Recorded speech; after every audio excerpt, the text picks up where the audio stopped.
In a small, chilly room in 1990s Moscow, a young boy sat transfixed in front of an old computer. His eyes, bright with curiosity, seemed to ask questions far beyond his years. How could a machine learn? How could it ever understand language the way we do? This boy was Ilya Sutskever, and his childhood questions would one day shape the future of artificial intelligence.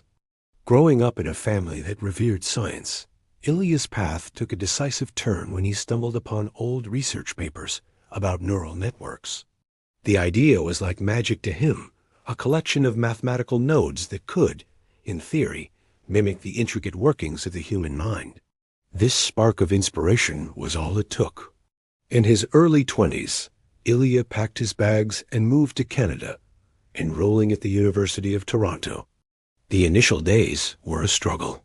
He faced a new language, a new culture, and the intense pressure of a world-class university.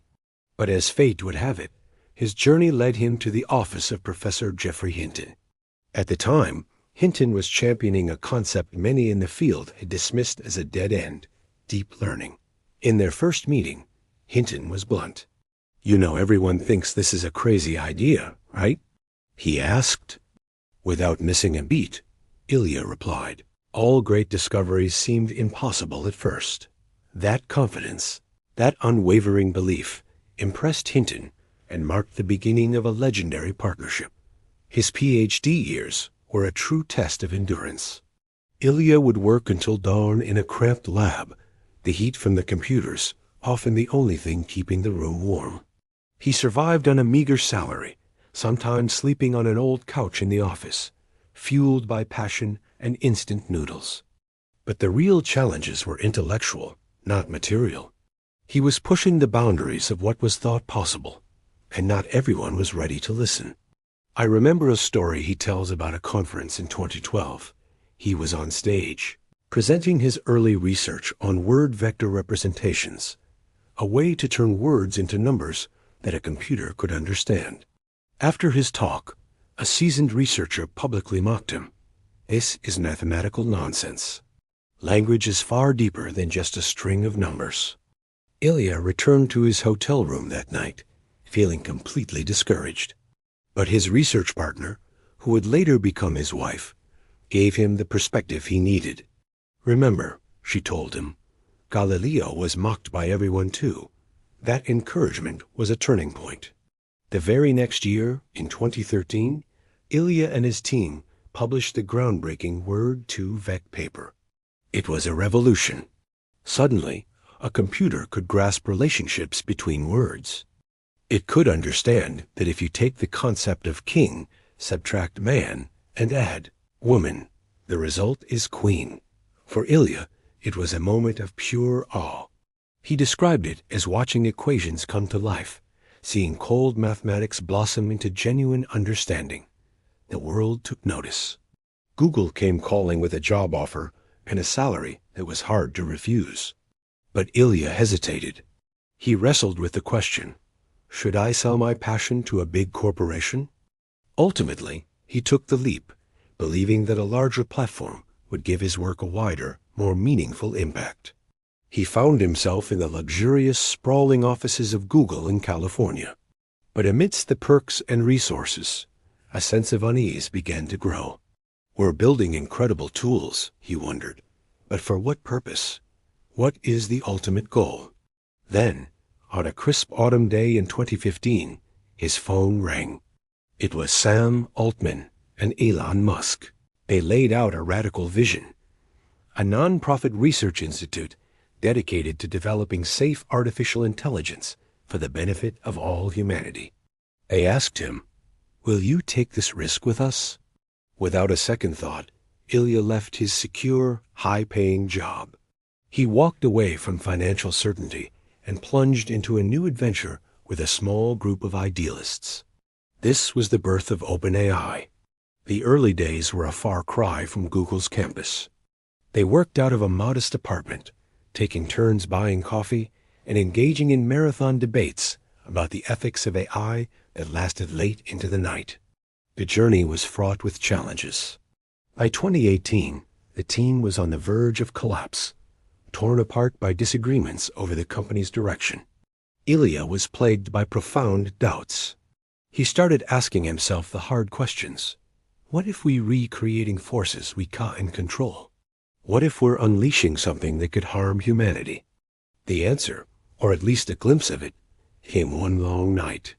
He was staring at his screen, reviewing the first results from a new model they were building called GPT-2, and then he saw it. The model wasn't just stringing words together. It was writing a coherent, logical story on its own. Tears welled up in his eyes, a mix of joy, wonder, and a heavy dose of responsible fear.